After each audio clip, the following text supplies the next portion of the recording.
Shall we start? Okay. Shall we start? Yeah, let's Are you start. guys ready? Ready? Ready for Mongolian talk? Yes, let's get on the journey. Yay! Yay. Okay, I'll start sharing from now on.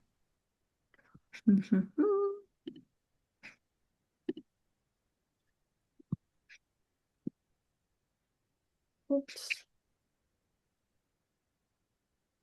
Perfect. Can you guys see the screen? Yes. All right. Okay. So let's start. Hello, everyone. I'm Ari from Mongolia, and nice to meet you, everyone. Nice. So today's talk will be divided in three sections. The first section, we're gonna mostly talk about Mongolian culture 101, but it's gonna not be gonna like a lecture. It's gonna be like a dialogue. So please make sure to ask questions if you have. And the second section will be about how I learned to start learning other languages, not just Mongolian English. And the last part will be about like learning as a international student in Japan and what are the ups and downs. Mhm. So that's all in a nutshell. So I think, shall we start? Yes. Let's go. Okay.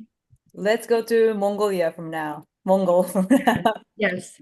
But before going to Mongolia, I think I'd like to introduce myself as your guide. Yes. So who is this person that you're talking to right now?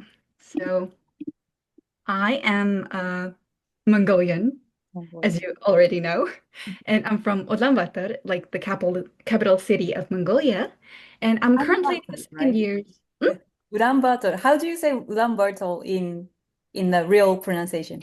Can you say that in again? Mongolian. Ulaanbaatar in Mongolian. Ulaanbaatar. Ulaanbaatar. Oh, that was so clear. Was That was it yeah. Ulaanbaatar. You guys can give it a try. Ulaanbaatar. Ulaanbaatar?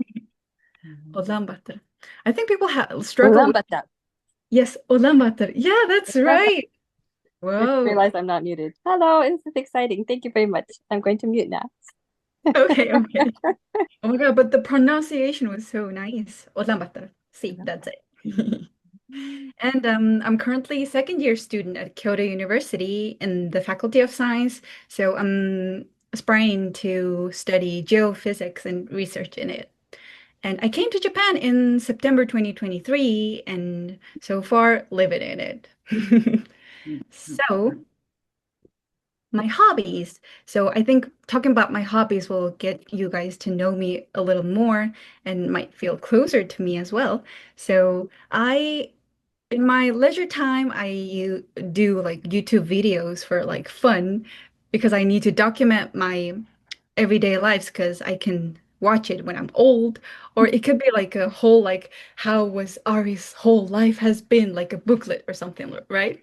Because things in social media never go away, so I can keep it there as Wow. a like, documentary or something. Yeah, Nice. it's very Before, fun. can I ask one quick question?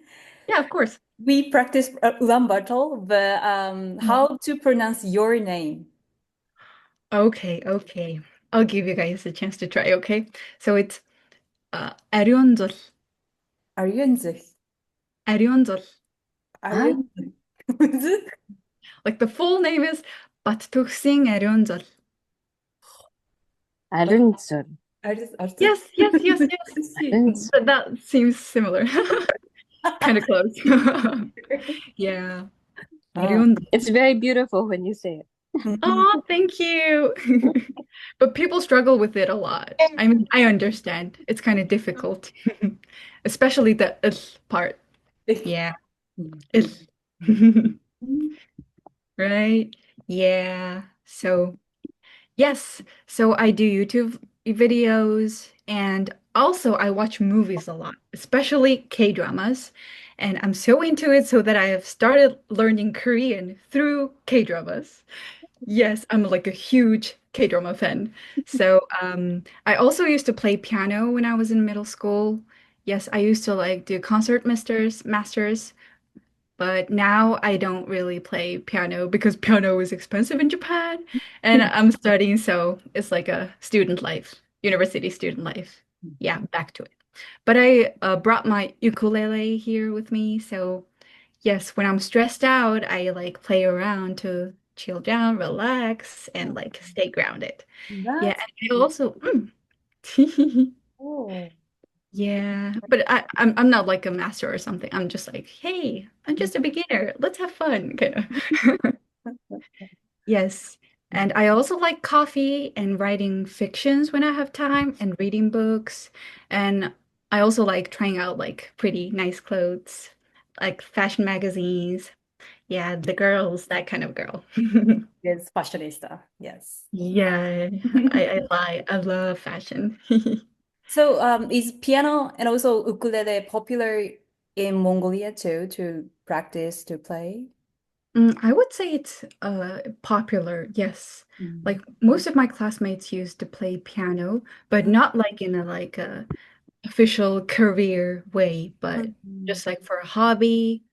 Yeah. But I don't think it will be as much popular as it's in like other place of the world. It is Mm. popular, but not like super popular, so that every Mongolian can play piano and ukulele and stuff. Do people go to piano classes? Yeah, I think they do. So there is this big kind of like a youth center Mm. in Mongolia. So you can like apply there and take piano lessons or like dance lessons or any other kind of lessons there. So I used to go to the like National Youth Center, like Children's Palace, we call. Yeah, I was a student there, thanks to my parents. Yeah, so that is all about me. I think you guys have like some interlapping points somehow. Okay, now this is your guide. So this is kind of person I am. So shall we go to explore Mongolia from now on? Yes, let's go. Yay, let's go. So before we start, I was thinking of like what way would be like more interesting and fun to talk about Mongolia. Just like talking about like Mongolian history or like Mongolian cultures in bullet points would be boring, right? No one wants to hear that. I mean, like people might want to hear that, but not everyone, right? So I was thinking like, hey, why don't we go on a like real journey, like a trip from now on in this Zoom call, right? So, yay, like not for real, but let's use our imaginations. Okay, so I hope like I think everyone's here in Japan, right? Mostly. Yes. But even if you're in other places, let's just go from there. Oh So I yeah, just Yes, Wako-san is in Philippines. oh I'm yeah, Philippine. Philippines, right? Yes. Okay, let's meet Okay, in everyone. Mongolia. Okay, let's meet there. So to go to Mongolia from Japan. Oh, by the way, Mongolia is like a, if you really don't know about Mongolia, I've never heard of it. Mongolia is a country between Russia and China. Yes, it's an Asian country. So to go there, of course, we can't take a horse, sadly. People ask this a lot. So you're Mongolian, do you ride horse to school and stuff? So sadly, we can't ride horse to Mongolia because there is ocean in between. And if you are a good swimmer, you might as well try to swim there.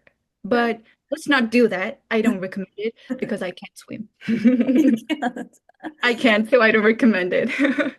And I think the like most likely way to go to Mongolia would be taking a flight. Yes, so let's go by plane. Okay, so when we land on Mongolia in Ulaanbaatar, so there is this one big international airport named Chinggis Khan International Airport. This An international airport. you might be familiar with, right? Chinggis Khan International Airport. Wow. Yes. Yes. So it takes about like 5 hours from Japan to go there by flight. Yes. So let's say we landed on the international airport, Chinggis. So what we will see first will be this this view. You go out of the customs and you see, "Welcome to Mongolia," right? So it's a new airport, so everything's nice. Nani? Right? Yeah, you see this. And like there are flower shops and Mongolian people are very romantic, I think. So they like to like give people flowers a lot and they like to celebrate things a lot. So there are like many celebrations that includes like flowers or like cakes all the time. So yeah, there are cake shops and flower shops just right beside the Welcome to Mongolia pamphlet. Oh, yes, I see Yeah, if you flowers. notice here. So do people actually buy it and then give it to the family? Yeah, family members or like, yeah, the one they want to like meet up there. 와, Yeah. 그거에 소문난다. Yeah, it's a nice place. Yeah. And okay, so from here we go to the city center, Ulaanbaatar, in about like hour and a half. I think it depends on like how much the traffic is, but the traffic has been like a big issue in Mongolia so far. So maybe hour and a half. Yes, and let's say we get there. The capital city, Ulaanbaatar. So this is like the view, pretty much like a nicer view of the city. So this square you see in the middle on the left picture, it's called Sukhbatar Square. Yes, it's like exactly the city center and so many like main buildings of banks and other offices are around this place because it's the city center. And the monument you see over here on the right picture, it's right in the middle of the Sukhbatar Square. It's the Sukhbatar Janjin, like a hero, Mongolian hero himself. So it was built in honor of him. Yes. So I think it's like the most popular spot in Ulaanbaatar city. So you Yes. said the international airport's name is Genghis Khan, Yes. but the hero, Hero, not yes. him. It's not him. But in the Sukhwater Square, we have like the National Assembly building, and we have Genghis Khan's monument there too.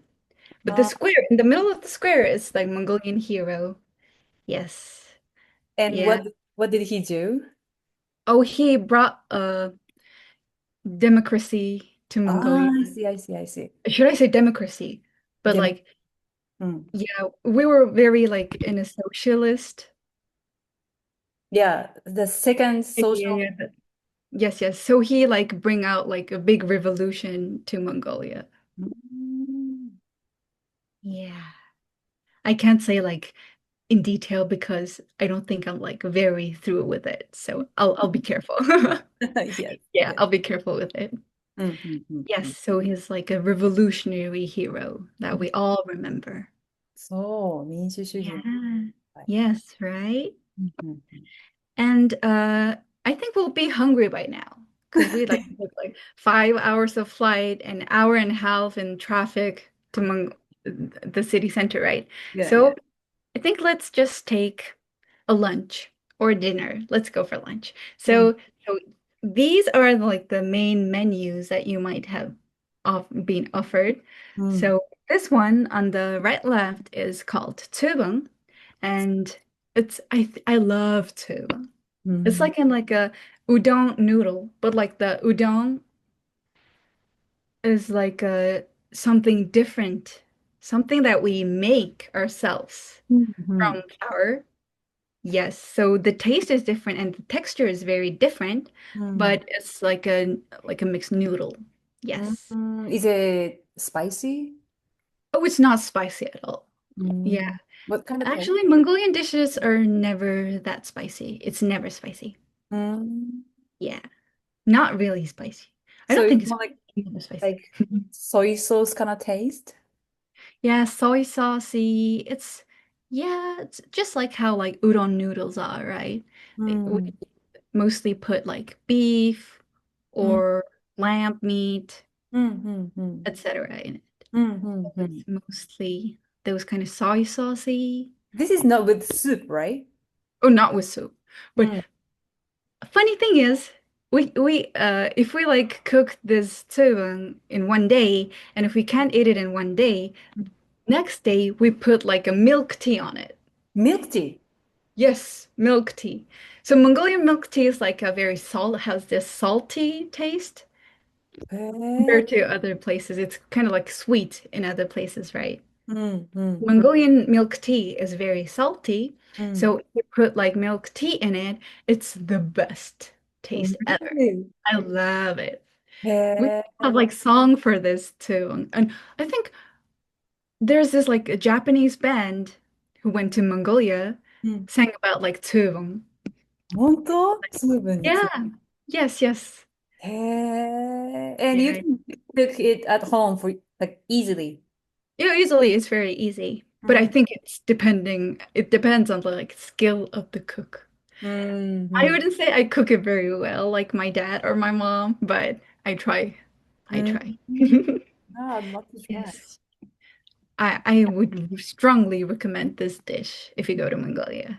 It's very nice. And on the right, we see this dish called hoshor, right? For sure. Hoshor. We うん。call it hoshor. And so it's like a dumpling that is like being smashed into, right? Smashed, and it's very like thin, う and ん。it has like beef, うん。minced beef, うん。and maybe onions in it. う So ん。the inside is very similar to like a Chinese xiaolongbao う or ん。baozi, right? うん。But it's very meaty. All we have there is meat. So Mongolian people love meat. う Yes, I ん。do too. So it's very meaty, like a meat pie kind of thing. う Yes. ん。へ Yeah. People love it え。too. I love it too. Yes. So we fry it in an oil. うん。And beef and vegetables, that's what we eat a lot also because we love meat. We're meat lovers. So we just put meat in like a high pressure cooker. うん。And we also like include vegetables in it, and we just eat the meat, like just meat with vegetables. We eat this a lot. And we might also include like this thing over here. It's like a just like a bread, but not like bread. It's like I don't know how to say it. We call it like something like we use flour to do it, うん。and we mix it with water, うん。and we like steam it with along with the beef and vegetables. う So ん。it's just like flour, like steamed flour, う but ん。its taste is similar to the meat because it's like being boiled in the same like soup あ as あ。the beef, right? So it gets tastier.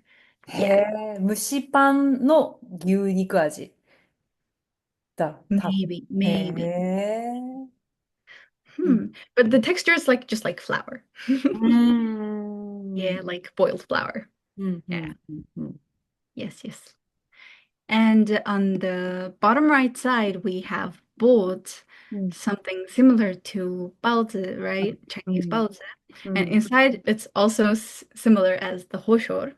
うん。It's meat, う beef, ん。yes, or lamb meat. あ Yes. あ、ラン。So every dish we have, it's all about meat は and あ。a little bit of vegetables and very much of carbohydrates. And do you eat beef the most or other meat? Yeah, I think we eat beef and lamb うん。 meat a lot, う but ん。in winter we also eat like horse meat because in winter it's easier for like a meat fat to get like, colder and it's bad when it gets like katamaru, right? うん。うん。うん。When oil gets in like colder, it gets this kind of like a weird like oily layer in it. うん。う So ん。horse meat does not form that.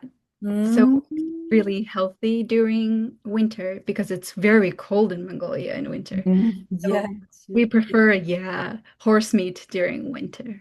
うん。And how do you cook? Horse meat?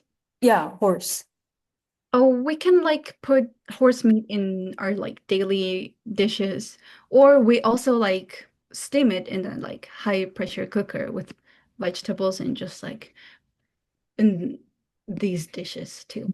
So we use it in the same way as beef and lamb meat. It's just like another meat, but what we use it for is the same.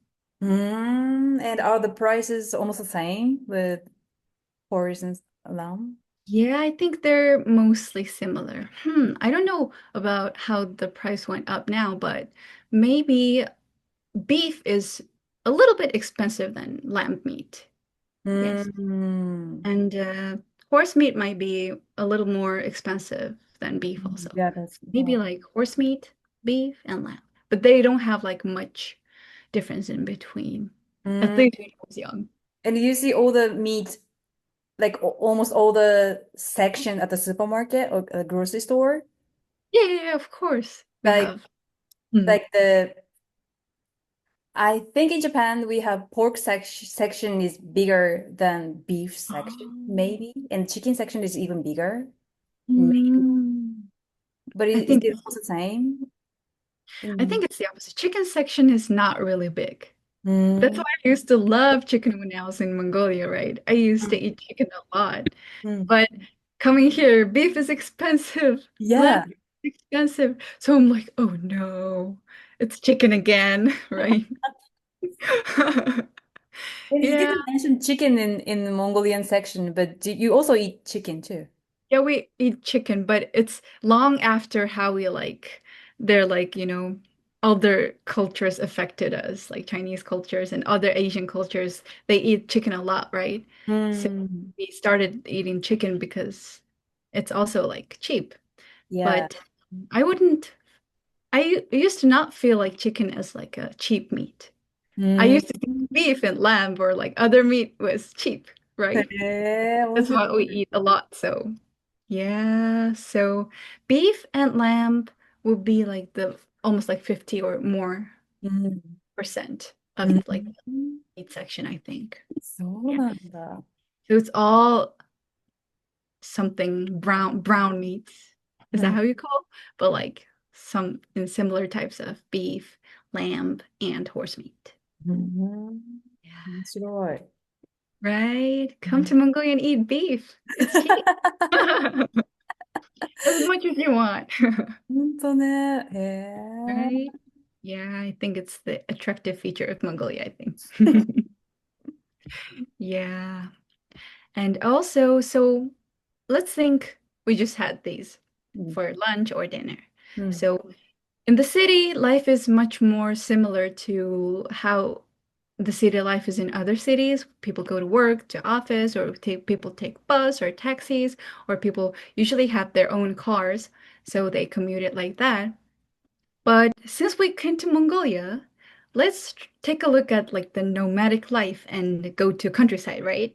Because it's also one of the most important part of our culture and our national identity, right? Okay, so I think it's gonna depend on where you go, but Mongolia have like 21 provinces. So as you see here with the start marker, it's Ulaanbaatar, the capital city, and we have 21 provinces in Mongolia. So it will depend on which province you go, like how long you go. So maybe where I used to go a lot during my summer break when I was in Mongolia, it's this place in very close to it. It's called Uvurhangai, Uburuhangai. right in the middle. Can you see the cursor? Yes, yes. I used to go there a lot because my dad and my grandmother's birthplace is here. So they used to live there, my grandmother. So I used to visit my grandmother a lot when I was young. So let's say we go to there. And so people usually ask like how Mongolia is and what's the main feature of Mongolia. I would say apart from horse and Genghis Khan, it's the countryside. It's like the beauty of the countryside and nature. Yes. So what's important, like what's fun here is like we have mountains, we also have rivers, but we also have deserts, as you see here. And we also have lakes, much bigger lakes. So we call it actually sea because Mongolia is a landlocked country, right? Mm. So the big lakes, we call them not like lakes, we call them sea. It's Mm. very interesting, right? Yeah, Mm. for us, it feels like so if we had like a gateway to ocean, I think it would feel like this, Do right? people So swim there? that Hmm? Do people swim there? Yeah, people can swim there. Mm. Yes, but I think lately the law and legislation is getting like stronger, so maybe you can't swim everywhere. Yeah, for safety Mm. reasons. But yeah, Mongolians swim around a lot. They Mm. see lakes and rivers too, right? Mm. Mm. Mm. Yeah, we also have steppe, and in the winter the lakes get frozen like this in the like the bottom right picture. And we have like ice festivals and winter festivals on it. And there are many like ethnic groups in Mongolia that lives in this cold provinces like Hufsut and other provinces too, but also like other groups where live in deserts, Mm. leading nomadic lives in the countryside. Oh, wow. So how how do they live? They hunt and stuff, or they have jobs? They're people who live in the countryside, they're usually herders. So Mm. they like have sheep, or if it's in the Gobi, like in the desert, they Mm. have camels. Mm. So yeah, they're mostly herders, Mm. and what they need in their daily lives, they get from the camels or like horses, sheep, goats that they Mm. herd. Mm. Mm. Mm. Mm. Yes. But we do have like a small like cities close to in each like provinces and countryside. So if they want something more like advanced, like, Mm. such things like chocolate or something, they go to like the small kind of city, like a town kind of thing, Mm. and they go by maybe horse, but these days I don't think you ride on horse a lot. I think they can ride horse a lot because it's cheap and right, horse is like very adaptable to its environment. Yeah. So we ride horse around a lot in the countryside. But I think these days they also like ride mo motorcycles Mm. and Mm. cars around, Mm. depending on how far they are from like a towns or Mm. where they want to go. Mm. What is the strong industry in Mongolia? Strong industry. I think I would say cashmere. No, no. Oh. Actually, it's the coal. Mm. Mm. Mm. If we were to be like really objective about it. Mm. Mm. Mm. It's Mm. the coal industry that we like. It's one of the biggest resources in Mongolia, so we sell coal to Russia and China, mostly China. Mm. Yes. But I think in my like personal opinion, Mongolian cashmere is like leading industry Mm. because Mongolian goat's cashmere is like the worldwide number one, you know. So Mm. smooth and nice. And the way it keeps heat is like perfect, the perfect wear for harsh winter conditions. Mm. Yes. And also dairy products. We use dairy products in our daily lives a lot. Mm. Yes, so maybe dairy products like milk products, milk curds, like dried curds. Mm. Mm. Yeah, I'll Mm. explain it in later, but Oh, sorry. it's okay, it's okay. Uh, It's usually that kind of industries, I'd love to believe. mm. Yeah, I think so. Yes, and so in the countryside, if you go there, you'd see this Get it. thing a lot. It's a Mm. Mongolian yurt, Mm. and we call it ger. Get it. Mm. Yes, geru in Japanese, right? Yes. So ger, the yurt is very adaptable to like harsh conditions, and it's very easier to take it around from place to place because in winter it's important for us to go to places some like the close to mountains, right? Mm. Because the if the wind is so strong, it's going to be hard for us to live. It's going to be too cold to like stay in, right? So we move around a lot as a nomads in the countryside, and the gere is very adaptable to it. So we can just like pull it down and put it on our like horsebacks or like other like carriages, and we can assemble back. It's easier to assemble when we get to our like destinations. So for hundreds and like thousands of years, it has been like one of the best places to live in the countryside. Yes, if you go to countryside, you'll see this a lot. So many people in the countryside still live in Gir, and it's so far the best. How And many people will stay in one ger? Oh, I think it's gonna depend. Actually, I think it's gonna depend on the size, but Mongolians, they are very extroverted, but also introverted, right? But like with relatives, they're very extroverted. Like they're very they're very their hospitality is very nice. So if people came, like random people came, they would just try to fit in with the random people to make them like have a like relaxing time around, chill around, or like have spend a night there. So I think it will depend on the hospitality of the household members, but it can fit like 10 or like 15 people if you really try. They would just like put something similar to, how do I call it? They can like sleep on the floor, but with like something similar to futon. They put futon, and everyone would like sleep like like a like how Sleeping oh, bag? hmm? Sleeping bag? Maybe if they have it. But even if they don't have it, they try to like fit people. It can fit like 20 or like 15 people if they really try. So But that most means that 10 people, 10, 15 people will move around together whole year or whole winter. that will be hard, I think. For Oh. summertime and maybe for a short amount of time, uh, c- that many people might be okay. Because in the afternoon, people don't stay inside a lot. They go like herd their sheeps and like they have outdoor activities a lot. But in winter, it's much harsher, right? So 15 would be too much. Maybe like 5 or 6 people live in the household, One family. or yeah, as a family.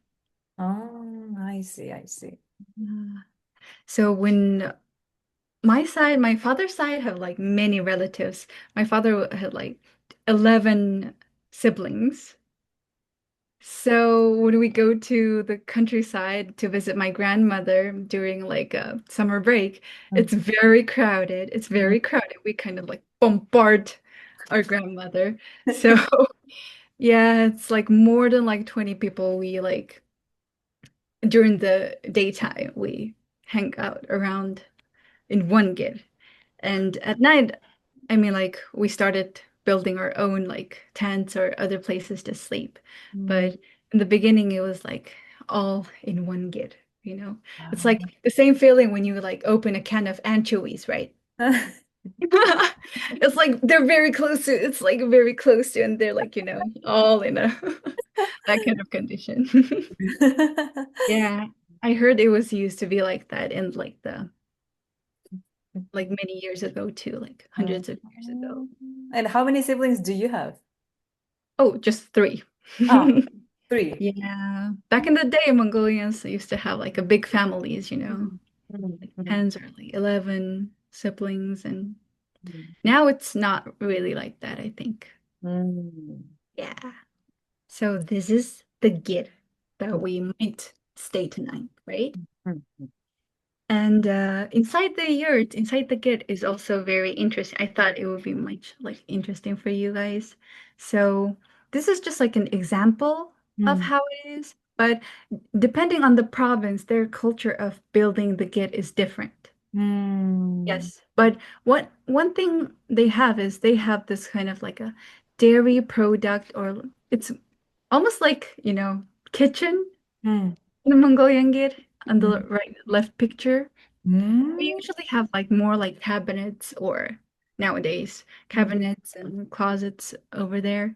But here, back in the day, this is what exactly how Mongolians used to live in the earth. So this is the kitchen, and we also have like beds, or back in the day, if we don't have beds, we have to like use the skins of sheep or uh cows to make this kind of futon kind of thing and sleep there.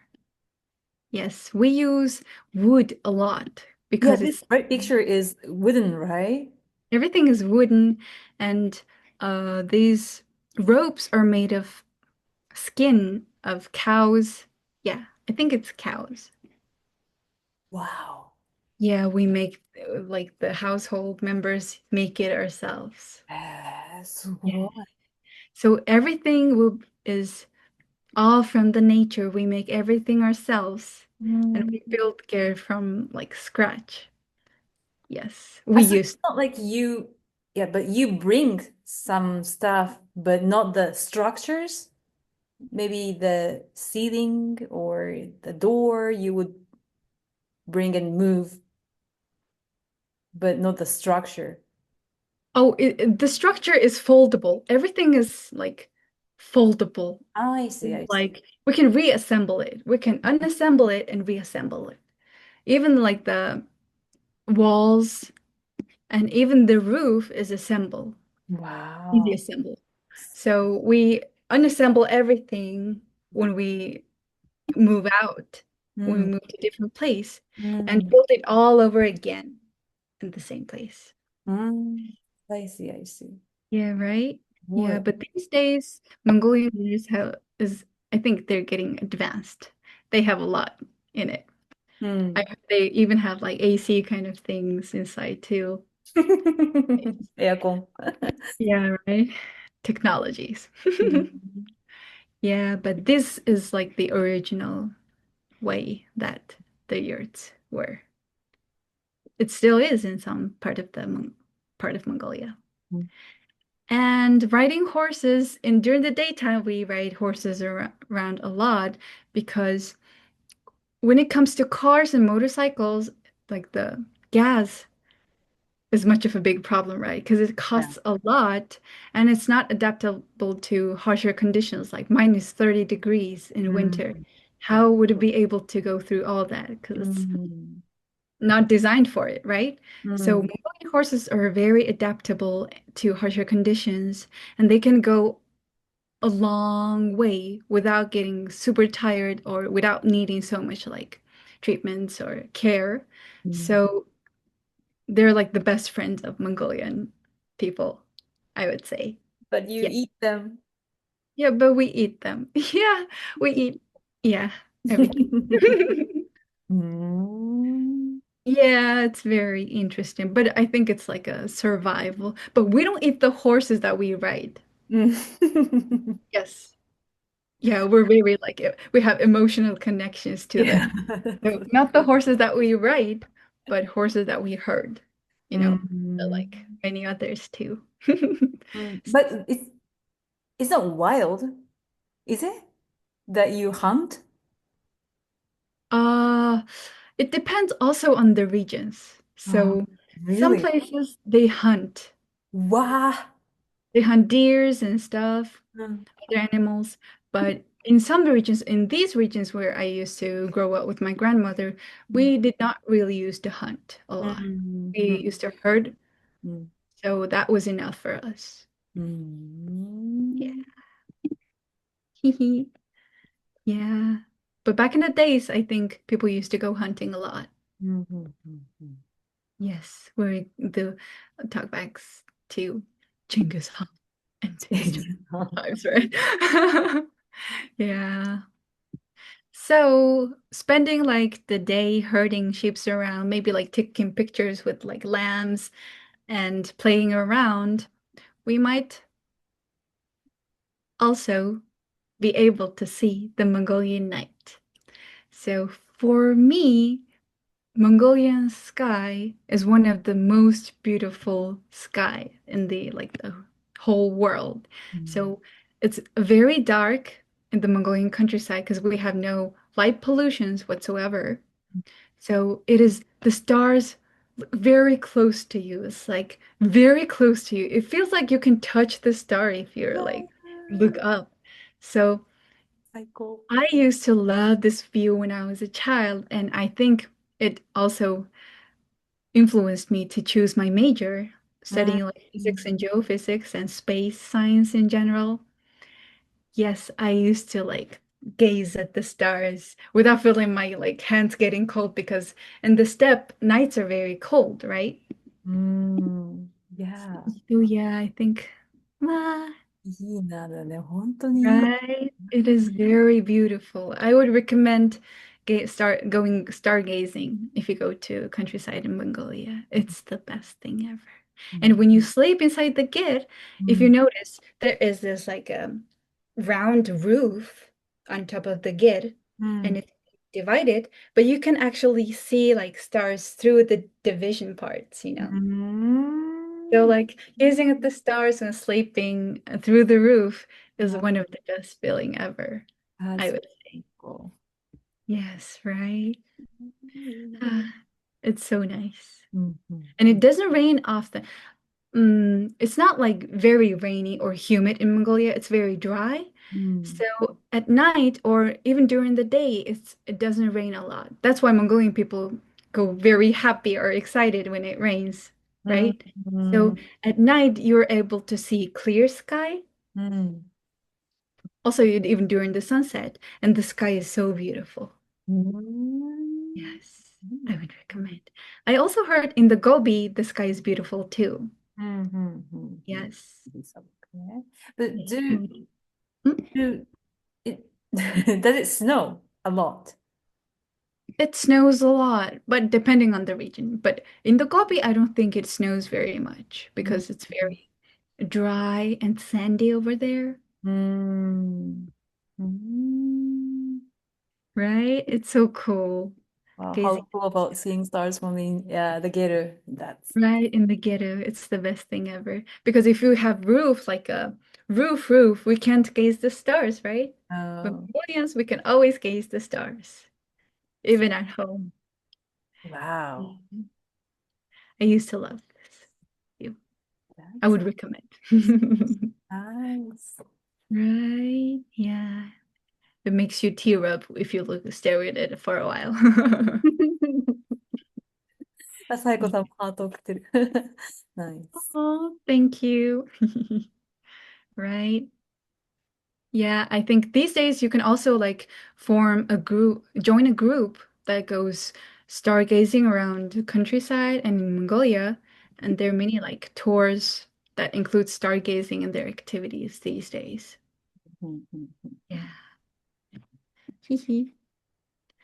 Yeah, so I think this will be about like main introductions from a Mongolian point of view. So from here, I think let's just talk about what you guys want to know about Mongolia, right? うん。Is there some specific like questions like, oh, is K-pop also a thing in Mongolia? Do you really ride horses to school in the city too? Or can you like wrestle sumo? Are Mongolians strong? Am I strong? ああ、モンゴリアン相撲。How how familiar it is for people. I think people in Mongolia, it is popular. We know like the Asashoru, うん Harumafuji. う I ん think we know that they're like doing well in Japan too. But うん in Mongolia, we also have this Mongolian wrestle う cul- ん in the Mongolian culture. うん So I think Mongolian people in Mongolia うん watch the traditional wrestle a lot. う So ん even though they know like sumo athletes, うんう they ん are they know the Mongolian wrestling wrestles more, う and they're ん much more interested in it. Yeah, that's what I think, but yeah. Are the two close. I've never seen Mongolian wrestling. I don't know how it looks like. Is Oh, it really? is it kind of Shall we similar to actually? sumo? It's not very similar to sumo, I think, because Mm. in sumo you have to like stay in a round Yeah, yeah. place, right? Yeah, Mm. dojo. But Mongolian wrestlers, they don't need to stay in like in a dojo or something.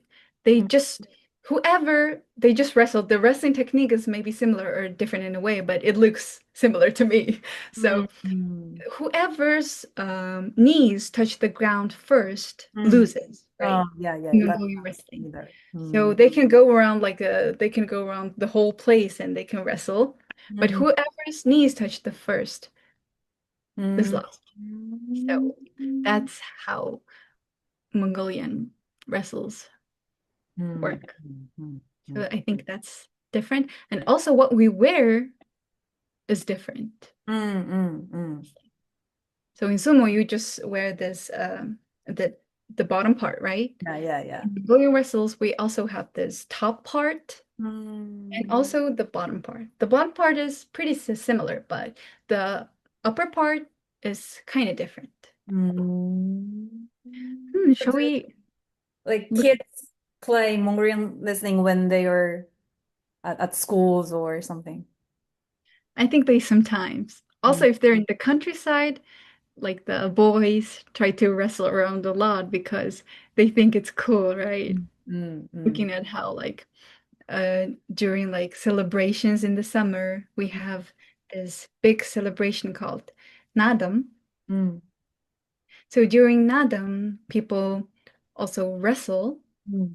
They also do this oh I forgot. Archery. Yes, archery. It's Archery. like Mongolian archery. Yes, Mm. also horse race too. So these are the three main types of Mongolian sports Mm. celebration, like Nadam. Mm. Yeah. Mm. So we really take pride in it, and people really try to imitate it a lot. Mm. It's just in us. Yeah. It's a different topic, but you said 20 for 21 province in Mongolia, right? Yeah. Um, Ulaanbaatar should be like Tokyo, but where are Osaka and other big cities for Mongolia? Hmm. Or Okay. the like unique places, Unique places, like popular places, right? popular places. Where is a popular destination for Mongolian people to visit inside of the country? So I think Hokkaido Mm. is like Huvskult or Ofs over there, as you see here. Who's good? Hopkut and Ofs over here. Mm. Because they have this beautiful lake. And the picture I showed you earlier, in here, right, in the bottom, where there's an icy lake, it's Hopsville. Mm. Yes. So these spots are like the most popular, I think. So Mm. even if you're a Mongolian, if you go to hoof school, it's like, Mm. oh, you went to hoof school. Wow. How Mm. was it? That kind of feeling. And Mm. also because it's so far from like the city center, right? Mm. Mm. So it feels like going to Hokkaido or Okinawa from here. Mm. Do people fly there? Yeah, people fly there, but mostly Mongolians, when Mongolians travel inside the country, they just ride cars. Drive. Yeah, they drive around, which means it takes about 8 hours or 6 hours or even 10 hours driving to one place. And Oh, they're very used to it. They don't even take breaks. They just go, okay, okay. And they sing with like traditional trot songs of Mongolia. wow. How big Yeah. is the country? Mm? How big the Mongolia is? It's bigger than Japan so far as I can show you. So landscape wise is it's very big, right? So Yeah. this is China and Russia, right? So Mm. get a rough idea. So here it's Japan, right? Mm. The landscape is very big. But there are only like 3 million of us. うん。Yeah, and then like almost like most people live in Ulaanbaatar city nowadays. うんう So ん。people living in the countryside, the number's getting like less and less. Wait, did you say 3 million? 3 million, Really? 3 million? just 3 million people そう in な this vast の？ landscape. へえ、そうか。Yeah, yes. So it's not even close to like Japanese population or like Korean population and like other populations, right? うん。Yeah, so there are not many of us. うん。And most of the people were living in Lamberto. Yes. うん。Almost like 3 million point five or no, 2 million people うん。live in Ulaanbaatar. うん。So Yeah. people go to schools, yeah, schools should be in Lamberto mainly. Yeah, a lot. But in like small towns in the countryside, they also have schools, but they don't have much teachers or staffs around. So schools there is not an ideal うん。for うん。 getting education. And do you know many people who study abroad? Yes, a lot.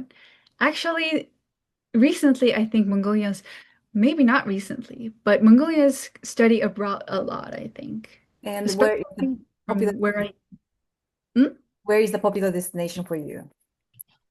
So since I graduated like a new from New Mongol High School, where Japanese and English is taught as a like foreign language, people come to Japan a lot. You Yes, have Japanese classes in high school. yes, which will be our next session, but like a sneak peek is, yeah, we teach like foreign languages in high schools and middle schools, but not every schools, but some Mm. of the schools teach foreign languages. And And, back in the day, they used to like teach Russian a lot. I see. And now English and Japanese? Is it English or Japanese or English and Japanese? English and Japanese. Because English is mandatory. You have to learn English in high schools. Yeah. Yes. And Because Jap nobody speaks Mongolian, right? And like, well, there are only 3 million people who speak Mongolian. So to study or to broaden our horizons, we Mm, need to learn other languages to communicate or mm, even survive in the society. So do you think there are many people who speak Japanese in Mongolia? I don't think there were that many people because the high school I went to was a private school. Mm, So there, almost everyone used to learn Japanese and they were kind of fluent. At least they knew how to get things around in Japanese, すごっ。but not many people, I think. Not many people. うん。There are also many people who go to Korea うん。a lot. うん。Yes, back in the days, there are also many Mongolians who used to go to work in Korea. うん。うん。うん。Yes, so Korea and Japan うん。and Russia also. う Many ん。people go to Russia and maybe China うん。and other Western countries too. うん。Yes, but most popular is these countries that I mentioned, I think. And Wako-san, I met a Mongolian guy in Cebu recently. Oh, so in Cebu too. That was Right. the first time I met the Mongolian in my life, of course. So Hmm. Mm. you're second person actually. Oh, honor. Yeah. Yeah. Yeah, Yeah. Mongolians are everywhere. There are not many of us, but we're like everywhere. So weird, right? All Yeah. around the world. Interesting. Yeah. Our economical like history also affected Mm, mm, mm. how we studying abroad or working abroad, Mm. right? Situation is kind of getting similar in Japan too. People are Mm. work in other countries too. Right. Yeah. Yeah. そうね、確かに、まこさんもだね。 Yeah, right? Yeah, so Yeah, so I asked many questions during our lecture presentation, but do other participants want to know anything about Mongolia, about anything? どうですか？何か質問とかありますか？聞きたいこと。あります。thank you. I didn't know my video was on. It's on. Don't worry. ありがとう。So, yeah, I mean, this has been really fun to hear all about Mongolia. すごいなんか、憧れ、I don't know how to say 憧れ in English, but, it's kind of this, paradise kind of place. But, yeah, so when I was living in Colorado, it's kind of mountains area, people ski. And I learned that, Mongolia is like the birthplace of skiing. And they would shoot skis and using one pole. へー That's really cool. If you Google it, YouTube, you can find really cool videos. And I was wondering if that's in the Hokkaido area that you talked about, Mongolia, or is that all around, or do you know about that? It's for like hunting elk. Maybe like the Hokkaido area that I've talked about, like Hope School and Hope School especially. I think people might go like skiing over there because they're like much mountains. But I heard like in Japan, if we go like skiing, the snow is very soft and nice, right? So Like it's not powder. very right. It's not very like risky if you go like skiing in Japan. But in Mongolia, the snow gets kind of like icy, you know. It's so cold that it gets like strong and icy. So it's very dangerous. So if you've seen that kind of videos, there must have been like extreme sports people with one pole. Oh, And yeah, they look like extreme force people for sure. yeah, it is very. Not many people go around like that. Okay, but it was really fun to learn. Like I didn't know, I had no idea the starting point was Mongolia.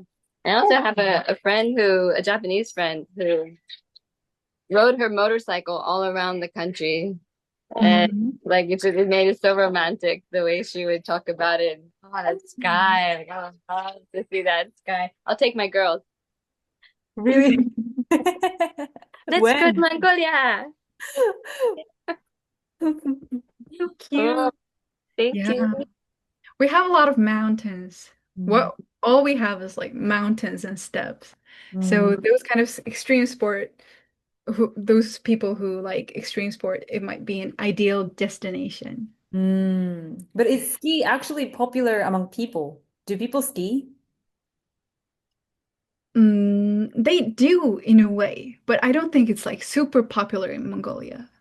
Yes, because it's expensive in a way, and also in the city Ulaanbaatar, there are only like few, almost like only one place, like the most popular space to go skiing in winter, and it's nothing compared to like a Japanese ski resorts, Yeah, but but still, in the capital, you have a ski resort there. right, but a little bit like farther from the capital, Mm. outskirts of the capital city. Yeah. Okay, another question. What do you play during your PE class?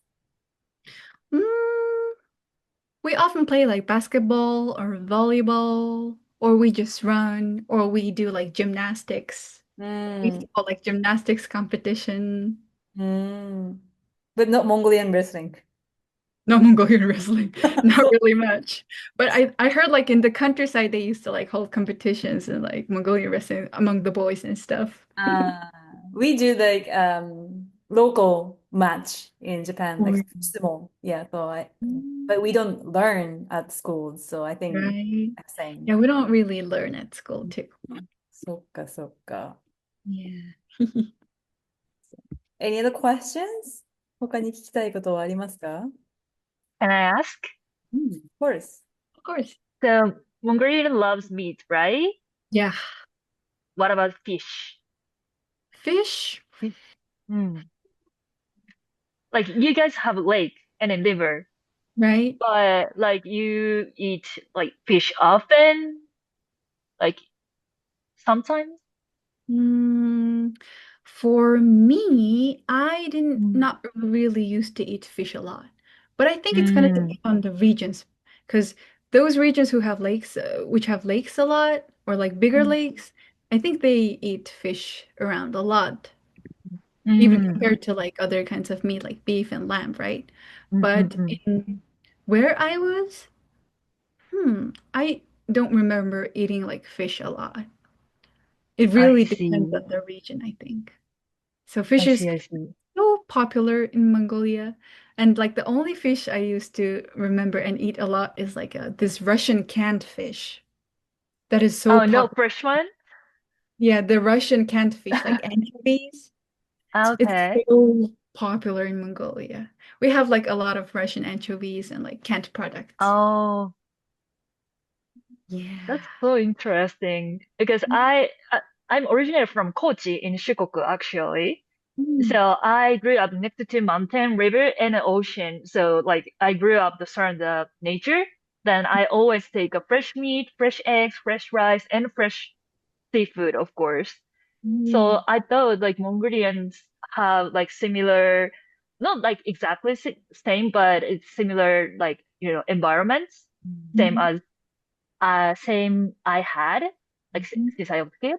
So that was really interesting. You don't eat like fish a lot more than like not like same as me. Right? Not like fresh fish, but like canned Mm, fish mm, mm. from Russia. Yeah. Yeah. Wow. Because Thank I think you. it's no, of course. How, I think it's how also about religions there? regions. Religions. Religions. Most of the people like believe in or have like Mongolian Buddhism. Oh. It's like a Buddhism, but something a little bit different because like religions can also have like cultural aspects, right? So in Mongolia, most of the people have like Buddhist point of religious state, but it's like a Mongolian Buddhism. Not like not exactly the same as like in Japan or in Korea and other like Asian countries. Do It's people practice? Or like in Japan, we have monks, so they practice a lot for Mhm. Buddhism. But ordinary Mhm. people, I don't say we practice Buddhism. Right. How about that in Mongolia? Do people I practice? would say the similar too, because religion doesn't ha always have to be like a like ultimate belief and practice, right? It can be like a culture religion or something. Mm, So mm, although like not if you ask Mongolians, not many I don't think many people would say, "Oh, I'm Buddhist and stuff," or mm, like a Christian or stuff. mm, But if they're in like a life threatening situation, I think they'll start like reciting like the religious like from the books and some like religious citing just to keep themselves calm or relaxed. Or mm, before like a big event, they go to like a Buddhist religious like temples called Bandang in Mongolia, and they kind of pray there to make everything to be a success and mm, all. Yeah. So in that sense, it's very similar to Japanese because Japanese people also go Hatsumode, right? In the mm, beginning of the year. But not many people think of it as a like a religious practice. It's mostly like a cultural thing, right? mm, And mm, in Mongolia, I think it's like a mm. similar kind of thing too. So, Mm. but religious places would be mostly temple, Yeah, not in the temple. church. I think we have churches, but temples are most of them. Not many Christian churches. Mhm. But mostly Buddhist temples, and the most popular ones are Buddhist temples, I think. So, do people do the wedding ceremony like we do in Western style? Nowadays they do, I think. They do. Oh. Because it's cool, right? So Yeah. everyone's doing I was thinking of like wanting to do that too, like in like a Western, like Christian way. Mm. But back in the days, and even my mom and dad used to did their wedding at the countryside In the with in a Mongolian way. gate, you know, In the Mongolian way. in a Mongolian way, in a gate. So like they bring the bride in the horse, and like they celebrate it all together, Mm. like father-in-laws and in-laws. They like drink and have fun, and they kind of get to know each other by doing that. Mm. Yeah, so it's like a big tradition of weddings that we have. But nowadays, I don't think that many people do that. So it's getting kind of fading away. Yeah, very sad. Yeah. What kind of personality do Mongolian people have? Wow, it's a difficult question. Right? What kind of personality? Are they open-minded? Are they relaxed? Are they hard work? What do you think? So, not to create like a stereotype, Mm. but I think so far what I've noticed is that Mongolian people are very adaptable to changes. Mm. They adapt to environments like harsh environments or stressful environments so well that they can like live well and go around any place in the world. So they're very quick to adapt. Mm. And I think they're also like have very like this strong personality. Mm. And in a way they're hardworking, but I can't call them hardworking because they can like, how do I say? Like gamanzuyoi. Mm. Yeah. They have like high level of patience, I think. They're very patient. And I think they were very calm in a way. Mm. They're usually like, oh, whatever happens, happens. It's like a popular word in Mongolia. So when things go south, they say, whatever happens, happens. They're very chill, just Oh, like the chill guy meme. really? Right? But Oh, it depends on the person, of course. yeah, of course. Mostly, like the most common like personality trait is that they're very calm and they're very patient, Mm. but they have this very strong personality. And I think they also have like this strong voice that would intimidate you at first. Strong voice. A strong voice. They're kind of bold, I would say. They're Oh, so bold. yeah. Those like they can even talk to strangers in a like a friendly way, almost like scaring away people. そうなの。Yeah, even in the bus, like elder ladies talk to like people they don't even know in a friendly way, like talking about weather and like even like their personal life too. How like their son is going to get married and like They're she's not going through a shy. lot.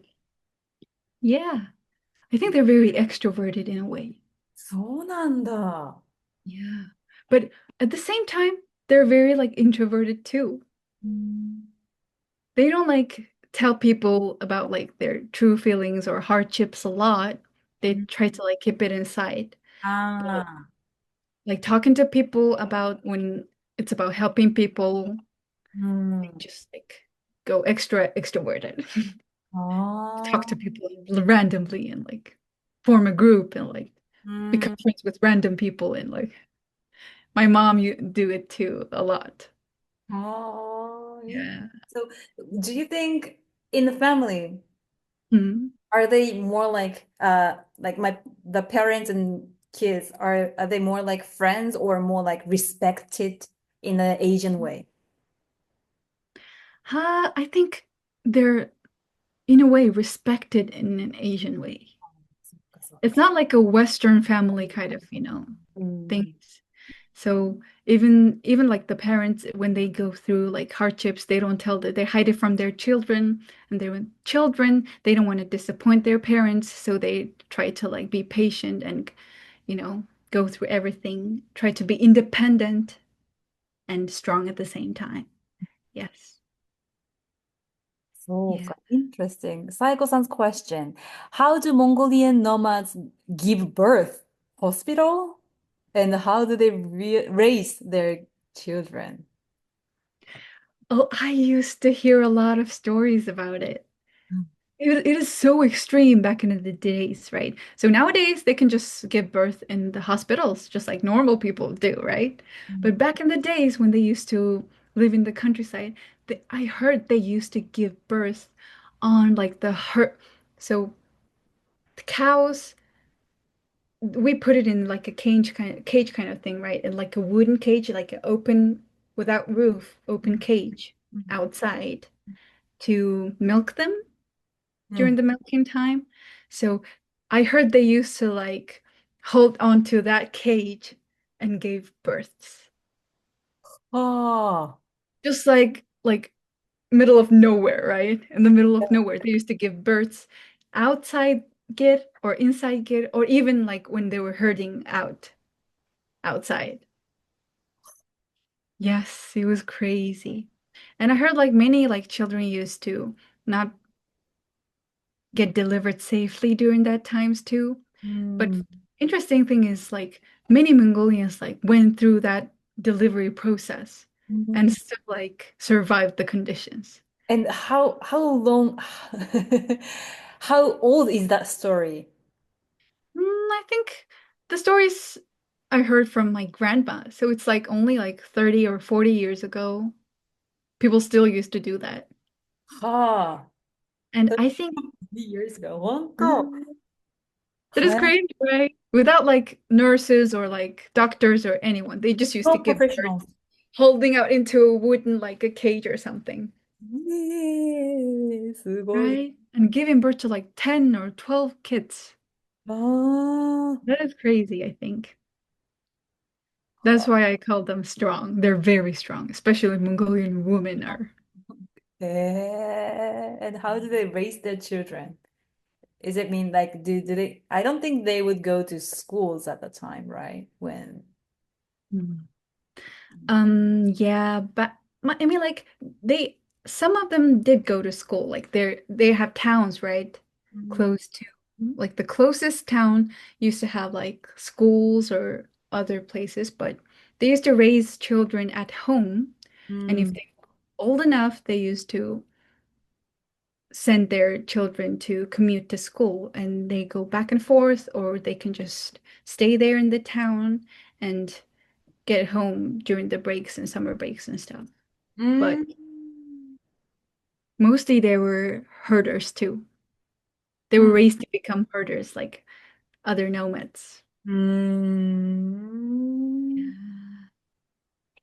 Hinoku, I Okay. met a Mongolian friend in Ireland. I felt they're similar to Japanese people. Oh, so Yeah, or like faces are similar.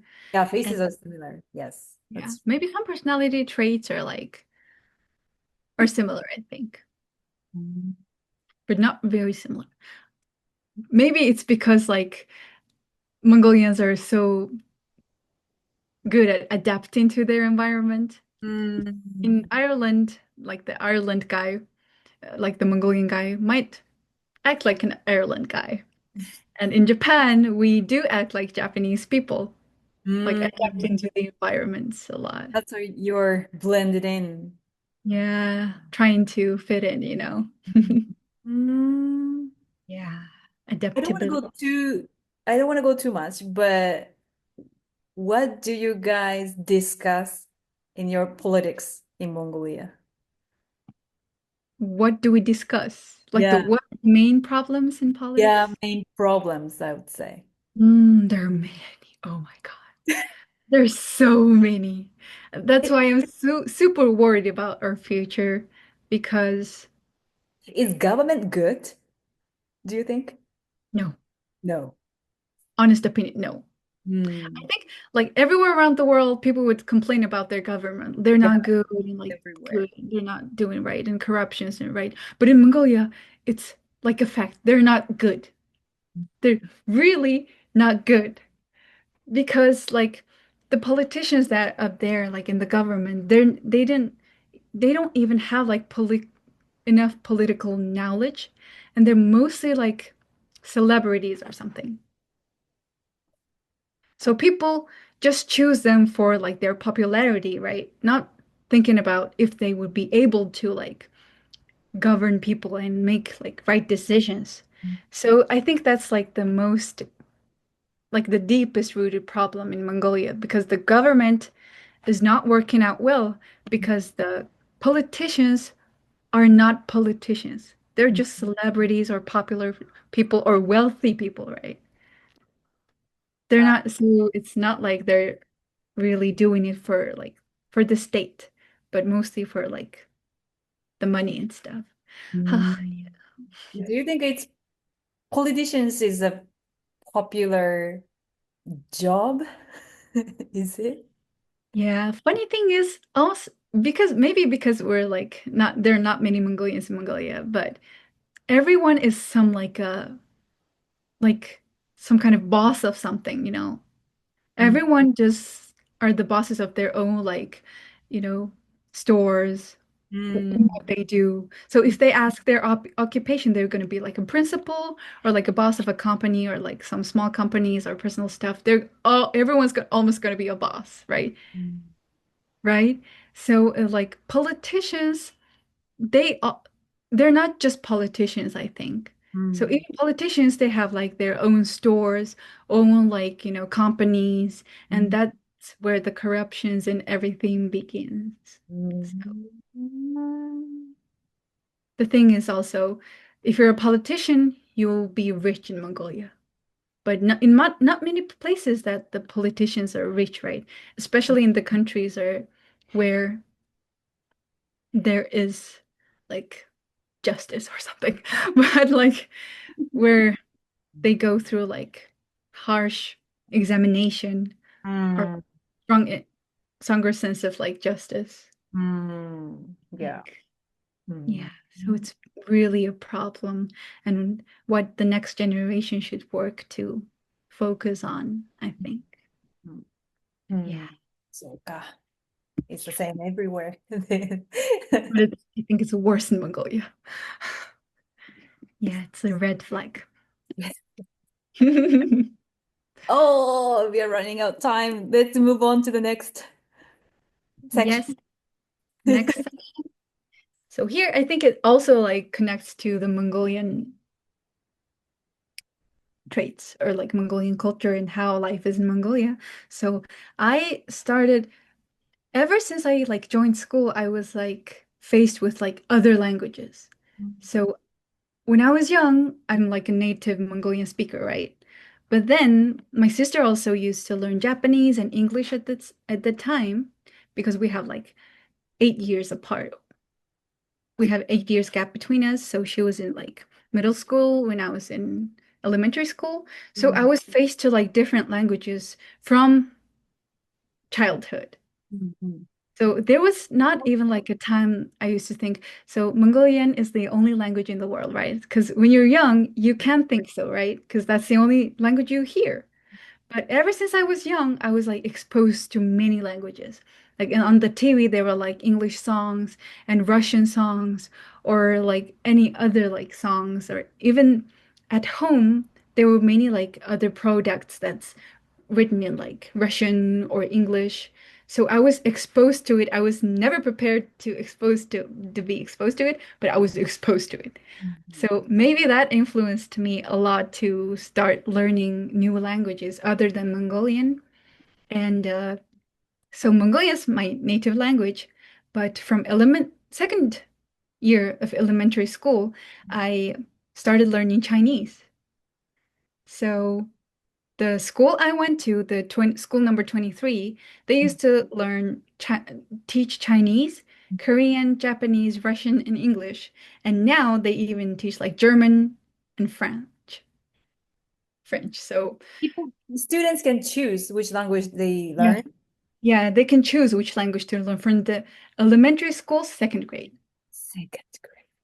Yes. 8 years So old. yeah, 8 years old, right?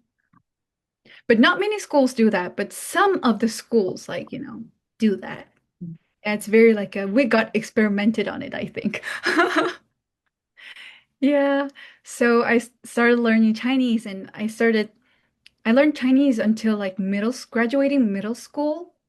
That's when I transferred to another school named New Mongol High School, the private high school, where I started learning Japanese. But English, even though I was getting familiarized with English ever since I was young because I was like watching English songs, listening to English songs and watching English videos. And like we used to also have this like English alphabetic books for like children and stuff. So I was gradually learning English ever since I was a child. But when I officially started learning English as like a foreign language was from the middle school, not like a middle school, but like elementary school, fifth grade. So before graduating elementary school. Mm. So, and my English journey started from there and is still going on, I would say. And Japanese in the New Mongol High School, I started learning Japanese from zero because I used to learn Chinese. I was very used to Chinese and English, but then I jumped into Japanese like a whole new culture and language, right? It was like a bold decision. Oh my God, what I was thinking, right? What was I thinking? But it helped me a lot. I think it was the best decision I've ever made. And Korean, I was also like gradually getting used to Korean in a way because when I was like in my mom's womb, I Yeah. was in Korea. I was like found in Korea. So I Uh-huh. was almost born in Korea because my mom and dad used to work there back in the day. But I came to Mongolia and I was born. So my mom and dad can speak Korean, but they're kind of forgetting about it. But maybe that's why I like Korean culture a lot and I like K-dramas a lot. And in Mongolia, K-dramas are a thing. It's Mm. it's everywhere, on the television. So I used to watch K-dramas a lot even when I was young, ever since I was young. So I gradually developed like Korean while listening to Koreans talk in Korean. So I think this is how my journey went in like language learning, and I'm still learning different languages because because there are only 3 million people who speak Mongolian in the whole world, right? So even though I just want to speak Mongolian, no one would understand, right? No one, and also like the resources, I think it's one of the like most important reasons that Mongolians learn another languages is that there are not many resources in Mongolian. Hmm. So even if you like Google some things up, there if you search it in Mongolian, there will not be any like much articles. But Mm. if you search it in English or like Japanese or like any other popular language, there will be like much more like articles and resources over there. So to learn about those like things, Mm. you need to learn other languages to get the information. Maybe that's the reason why Mongolians like try to learn or like make children learn other languages ever since they're a child, I think. And Mm. also, there are not many Mongolian like animes or animations or like movies on the TV. It's Mm. mostly foreign animations or like English, like Cartoon Network, Nickelodeon. I used to watch those a lot, and maybe that influenced us a lot, I think. Yeah. And also my major is like geophysics, right? Studying Mm. space science. But the field itself is not developed in Mongolia. So to study and major in my field, I need to learn many other languages, right? To keep up with the studies and researches. So maybe that could be one of the reasons why Mongolians try to teach children or Mongolians try to learn other languages a lot to survive. Actually, I thought you grew up in an international school, but you didn't. It's just Mongolians.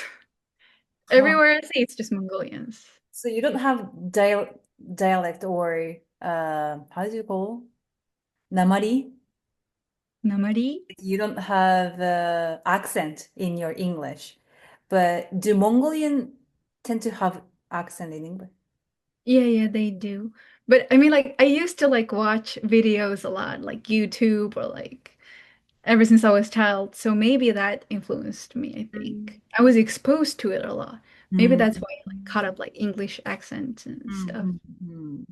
Yeah. So do people's accent sound more like Russian accent? It's kind of similar. So it's like, hello, my name is Arundel. Nice to meet you. Like this. Interesting. Mostly. Yeah, but not everyone is. Yeah. Some of them have like kind of like British-ish accent, and some of them have like American accent too. So yeah, I think it depends on the people also. Interesting. Yeah. So do anyone have, does anyone have questions here?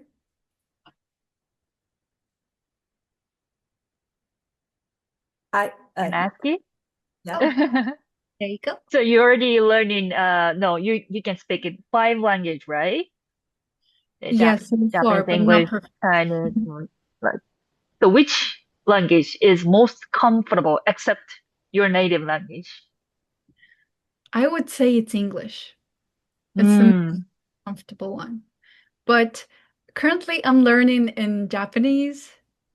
So it's my third language, so I like get exposed to a lot of problems when I study in Japanese, but I think I should make Japanese as like my comfortable language too. Mm. But That's it's good. English. Yeah. Yeah, because I've learned Chinese and Korean when I was younger, and Mhm. I feels like it's totally different language, and then I actually give up on it. So I can speak just English and Japanese as native. So I can imagine like you can speak like 5 language. Like I have no idea. Like I can do or not. I would say I can't. No, but you have to like switch it up a lot. I Yeah, forget in my Chinese a lot, but when I like listen to a Chinese conversation, I can like pick it up and like join it somehow. But in my everyday life, I don't like sometimes think in Chinese, but I usually think in Korean. That's weird. Because when I like drop something or when I think something, I tend to think in Korean and sometimes in Mongolian, but sometimes in English. But I think it depends on my mood actually. So oh, so I need to I like totally switch. understand. Yeah. Yeah, right. So you have to switch Yeah. some, like buttons off and on in like Mm-mm. different environments. But the like switching kind of takes like some time too, right? It So is like sometimes I'm comfortable with the English, like talking Mhm. to my friends, but sometimes, of course, Japanese is comfortable as my native language. I Right. totally understand. Yeah. The switching parts. Mm-hmm. It's Mongolia like next to China. Do you think it's easier for you to learn Chinese more than Japanese? not really. No. Not really. I've never met so many like Chinese in Mongolia. But my Mm, like elementary school and middle school Chinese teacher was Chinese. Although there was like also Mongolian teachers too, but yeah, because we only used to like study from textbook, mm. also from like videos. So So you don't not have like words influenced from Chinese in Mongolian language. maybe we have some like vegetable names, Mm, or even from Russia, we have some like sayings in Russia too, like radio, mm. like other like stuff. Blinchik. We call pancakes blinchik in, Linchik. in Russian. So in Mongolian, we have also like words developed and came from Russia and China too. So you do you think you have more English words in Mongolia rather than Russian or Chinese or other languages? I don't think we have that much of English words actually. Ah, I think so. like the most because in Japanese, like there are many English like katakana words, right? Japanglish, right? But in Mongolian, I think like Russian might be the like most influential one in our language. Really? Yes. So closer to Russian rather than Chinese. Yeah, it's closer to because Chinese people use kanjis, right? But we don't. We use kirill, same as Russians. Very similar, almost same as Russians. So it's very similar. It's interesting because in for appearance, we share the Same Asian facial face, right? features, Yeah, Asian right? features. Yeah, right. But in cultural, you have more Russian influence. Yes. Yes. I think it's because of more like historical things going on. Yeah. Relations between Mongolia and Russia. Yes. Right. So it's not English, it's mostly Russian that affected Mongolian language in some sayings. So you can understand a bit when Russian people were talking on the street or something. You can pick up. Not really, but I might pick up some words if it's like what we use in Mongolian too. And like I can read in Mongolian. Russian. Every Mongolians can read Russian, but not every Mongolian can understand Russian. But I heard they used to teach Russian in the middle school or elementary school back in the day. So some of like So it's elder not same as sorry, it's not same as Kazakhstan because it's also next to Russia, right? Then I Right. have some friends when I was in the US with my study abroad. Mhm. Then their looking is like totally Asian, even though they are from Kazakhstan. Yeah. Then they Kazakh, like she right. Then she can speak Russian and Kazakh. right. Yeah. Very similar to, Mm. like Kazakhstan and Mongolia. Yeah. So it's like we Japanese people can understand a little bit of Chinese letters, and you Mongolian can understand a bit of Russian. Yes, in a way. いやー、そっか、そういう感じなんだ。Interesting. But they're not like many words that came from So Russian. still it's far. It's different. Yeah.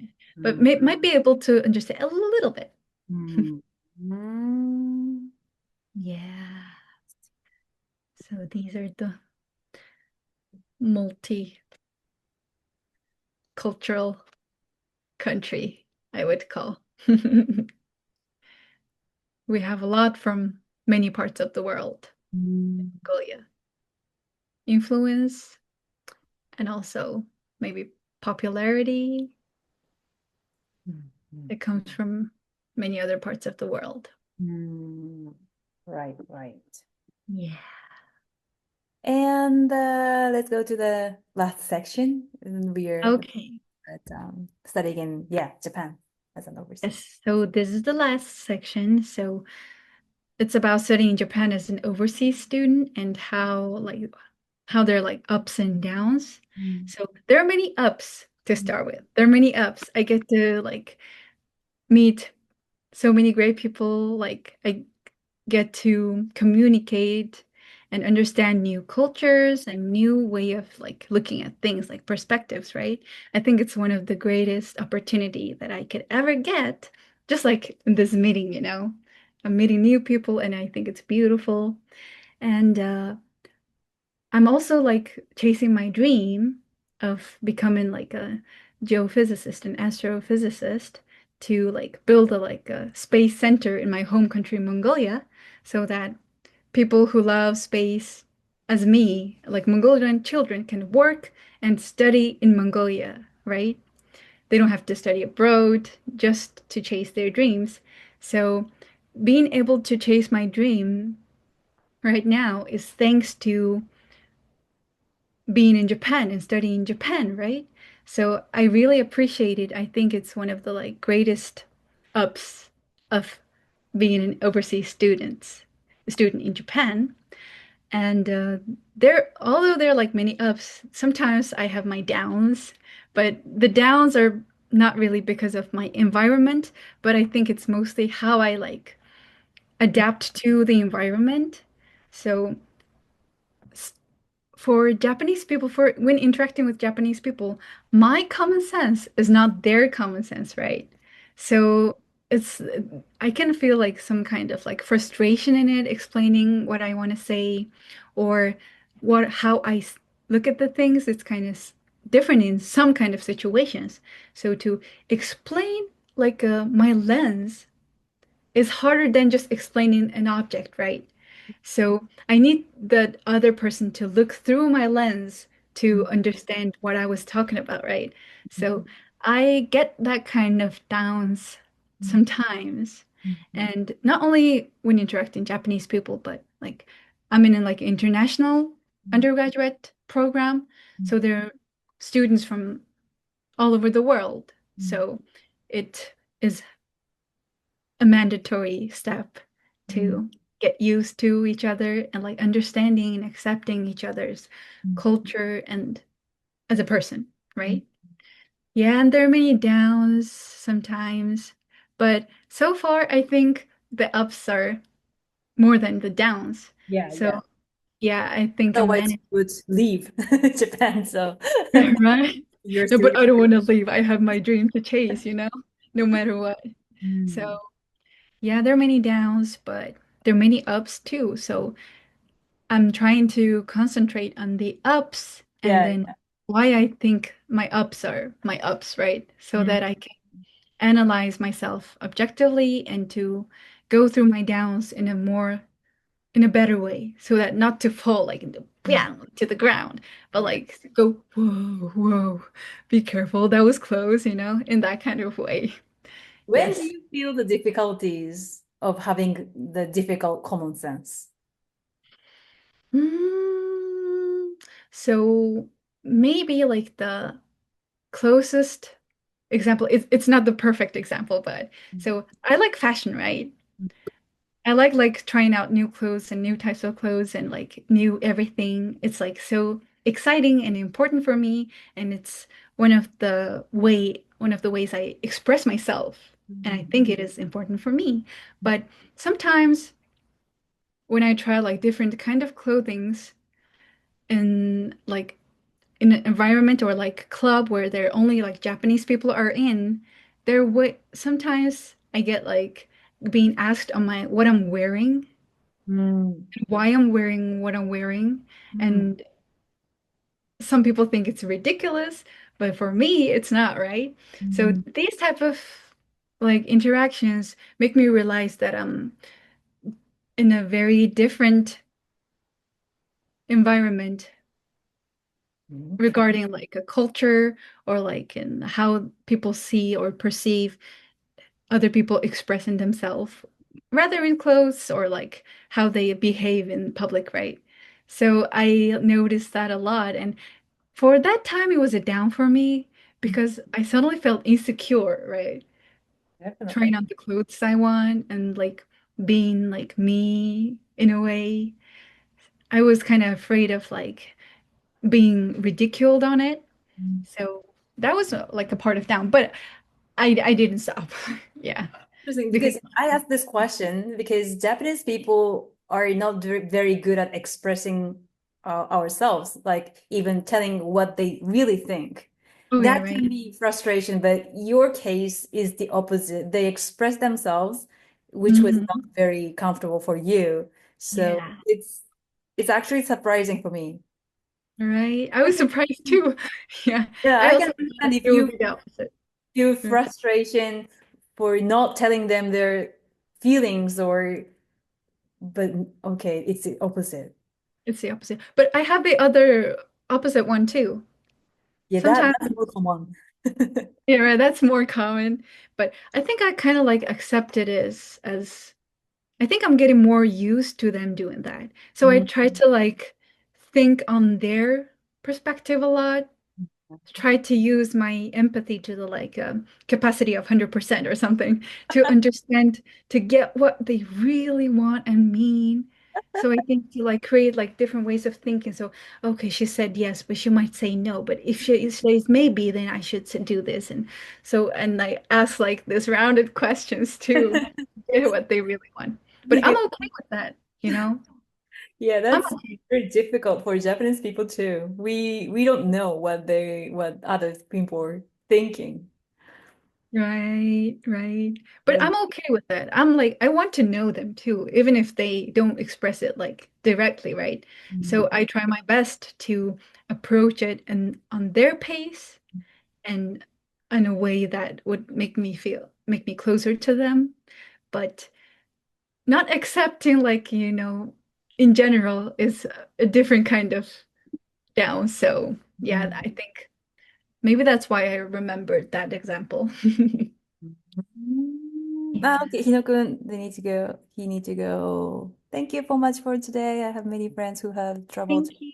Honto, and they said it was very beautiful. It's close to Japan, and now I really want to visit. いい Yeah, I ね。 really recommend, right? うん Wow, I'm so glad. So, Yeah. do you have any things you want to ask? Do you have any questions? 面白かった。Yeah, it was so So ほん nice. まに、ほんまに面白かったです。That's so cute. I'm also learning Kansai Bang. そっかそっか。 I think it's So really you feel it is different? I know it is difficult to like catch the accent between the Kyojungo and Kansai at first I struggled a lot because when you go to Mm. like an old omise and like the oba-chan talks Uh-huh. right? I'm like, I think I caught some words, but what? But Yeah, yeah, and then it was. yeah, and then Kyoto Ben in I used to live in Osaka before I moved to Cebu. So Mhm, I live in Kansai over 10 years. And mhm, then like as I said, I'm from Kochi, different country, like right, different countryside. Then I speak different dialect. right, So like when I moved to Kansai, I also struggled to get the Kansai accent, Kansai man a lot.